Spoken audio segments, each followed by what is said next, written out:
Okay जनाब, तो आज का टॉपिक जो है वो हमारे पास है जियोट्रॉपिज्म और ऑक्सीन। पिछले लेक्चर में हमने प्लांट्स के अंदर मूवमेंट्स पढ़ लिए थे कि प्लांट्स मुख्तलिफ़ किस्म के मूवमेंट शो करते हैं। उनमें से एक मूवमेंट का नाम था ट्रॉपिक मूवमेंट, और ट्रॉपिक मूवमेंट में हमने जियोट्रॉपिज्म, हाइड्रोट्रॉपिज्म और फोटोट्रॉपिज्म का नाम सुना था। तो जियोट्रॉपिज्म पता है, ये वो मूवमेंट है प्लांट में, वो मूवमेंट है जिसमें आपका स्टिमुलस, आपका जो स्टिमुलस है वो क्या चीज़ है? Stimulus is the gravity. Stimulus हमारे पास क्या है? ग्रेविटी है। और ग्रेविटी, जैसे कि एक फिजिक्स का लफ्ज़ है कि gravity is a force of attraction, कि कोई भी चीज़ को आप स्पेस में छोड़ दे, मतलब यहाँ पर स्पेस में नहीं, यहाँ पे छोड़ दे तो वो नीचे गिर जाता है क्योंकि ज़मीन उसको अपनी तरफ खींचता है। इसका मतलब ये है कि अगर आप यहाँ पर आप ज़मीन पे खड़े हैं, ठीक है, अगर आप ज़मीन पे खड़े हैं तो कोई भी चीज़ हो तो ज़मीन उसको अपनी तरफ खींचता है। हम इधर एक लाइन, इस तरह से लाइन ड्रॉ करेंगे। ये लाइन आपका क्या है? ये लाइन आपका ग्रेविटी का डायरेक्शन है, सही है? तो ग्रेविटी। अब हमारे पास यहाँ पर क्या पड़ा हुआ है? यहाँ पर हमारे पास सीड पड़ा हुआ है, और सीड से दो छोटे छोटे शाखें निकल जाती हैं। एक शाख को आप लोग क्या नाम देंगे? रूट, और दूसरे को आप क्या नाम देंगे? शूट। ये आपका रूट और शूट है, ठीक है। रूट ने हमेशा करना क्या है? रूट ने हमेशा नीचे की तरफ जाना है। कब तरफ? नीचे। यानी जिस तरफ ग्रेविटी है तो रूट ने भी उसी तरह नीचे की तरफ जाना है।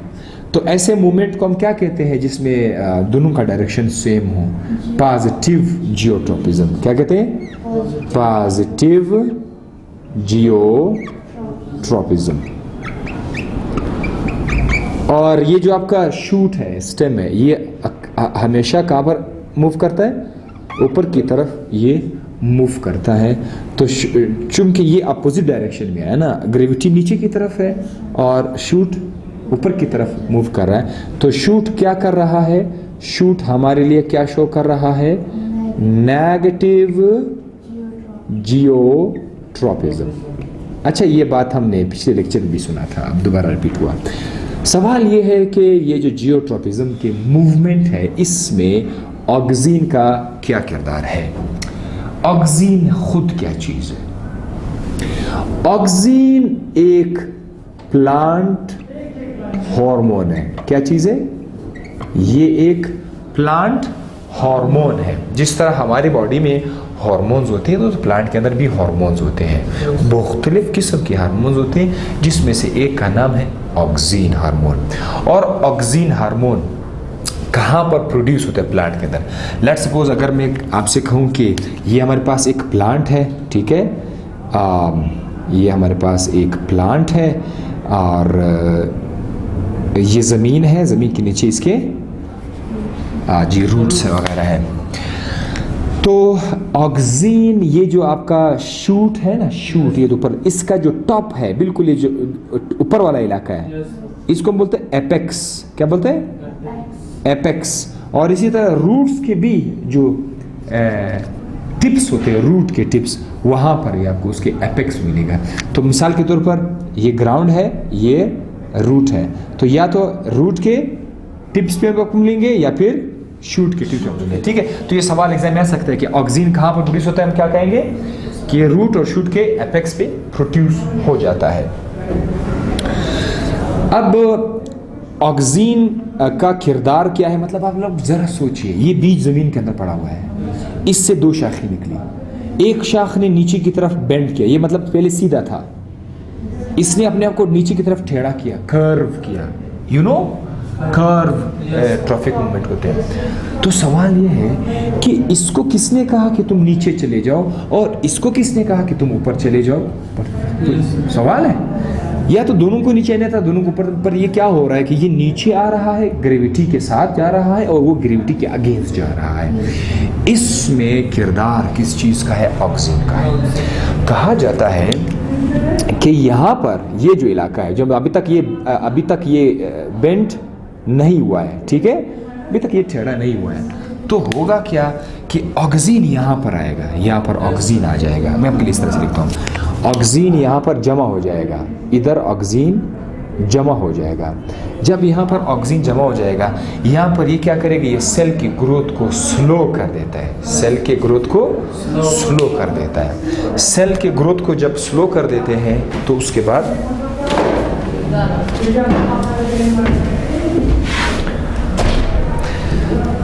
सेल के ग्रोथ को स्लो कर दे। ये भी मैं आपके लिए लिख लेता हूँ, यहाँ पर लिख लेते हैं, यहाँ पर लिख लेते हैं। क्या लिखा है? Retards cell elongation. रिटार्ड का मतलब क्या है? रिटार्ड, स्टॉप या फिर स्लो करना, किसी चीज़ को स्टॉप या स्लो करना। ऑक्सीजन किस चीज़ को स्लो करेगा? सेल इलांगेशन को। सेल इलांगेशन क्या चीज़ है? सेल इलांगेशन मतलब ये एक सेल है, जब ये सेल के साइज में इजाफा हो जाए तो ग्रोथ करे ना, ये अब देखो ये बड़ा हो गया, इसकी ग्रोथ हो गई सेल की, this is called cell elongation. Oxygen यहाँ पर आकर सेल की इलांगेशन को स्लो कर देगा, इधर लोअर साइड पर इसको स्लो कर देगा। अब इससे क्या होगा कि ये जब इस जगह पर ग्रोथ को स्लो किया जाए तो ये वाला साइड क्या करेगा? नीचे की तरफ कर्व करेगा। बस आपने सिर्फ ये देखना कि ये कर्व क्यों हुआ, ये टेढ़ा क्यों हुआ। टेढ़ा सिर्फ इसलिए हुआ क्योंकि ये जो लोअर साइड है, लोअर साइड पर इसने ग्रोथ को रिटार्ड कर दिया। ग्रोथ को जब भी आप लोअर साइड पे ग्रोथ को रिटार्ड करोगे ना, ये ऊपर वाला जगह नहीं, यहाँ पे नहीं, नीचे से यहाँ पर इसने ग्रोथ को रिटार्ड कर दिया तो ये बेंड हो गया। अब ये नीचे जाना शुरू करेगा, जैसे हमें पहले से हमें पता था कि रूट नीचे की तरफ जाएगा। लेकिन आप जरा देखिए इसको टेढ़ा किसने किया? ऑक्सीजन की वजह से। अब यहाँ पर आ जाए, यहाँ पर भी पहले ये टेढ़ा नहीं था, ये बिल्कुल सीधा था। अब यहाँ पर क्या होगा? यहाँ पर उसकी अपोजिट होगा। फिर से यहाँ पर कौन आएगा? ऑक्सीजन आएगा। वंस अगेन इधर ऑक्सीजन आएगा, ऑक्सीजन तक जमा होएगा। लेकिन यहाँ पर ऑक्सीजन क्या करेगा? यहाँ पर ऑक्सीजन सेल ग्रोथ को एक्सेलरेट करेगा। हमने यहाँ पर रिटार्ड लिखा हुआ है। रिटार्ड का मतलब किसी चीज़ को स्लो करना, तो स्लो का अपोजिट क्या है? तेज करना। तो तेज को इंग्लिश में क्या बोलते हैं? फास्ट भी आप कह सकते हैं अपनी गुलाबी इंग्लिश में, लेकिन इस बुक में क्या लिखा है? एक्सेलरेट, इंक्रीज भी आप बोल सकते हैं, ठीक है। तो यहाँ पर हम क्या लिखेंगे? यहाँ पर लिखा हुआ है कि यहाँ पर ऑक्सीजन क्या करेगा? Oxygen accelerate cell elongation. तो यहाँ पर इस लोअर साइड पर जब सेल की इलोंगेशन को तेज किया जाए तो ये क्या करेगा? ये एज अ रिजल्ट बेंड तो करेगा, लेकिन ये कहाँ पर बेंड करेगा? ऊपर की तरफ बेंड करेगा, क्योंकि आपने इस बार लोअर साइड के सेल्स को आपने इलोंगेट किया तो ये ऊपर बेंड करेगा, और अगर आपने सेल को इलोंगेशन को कम करे तो ये नीचे आएगा। तो इस तरह से हमारे पास फिर से एक कर्वेचर आ गया, इसके बाद ये जाना ऊपर की तरफ जाना शुरू करेगा।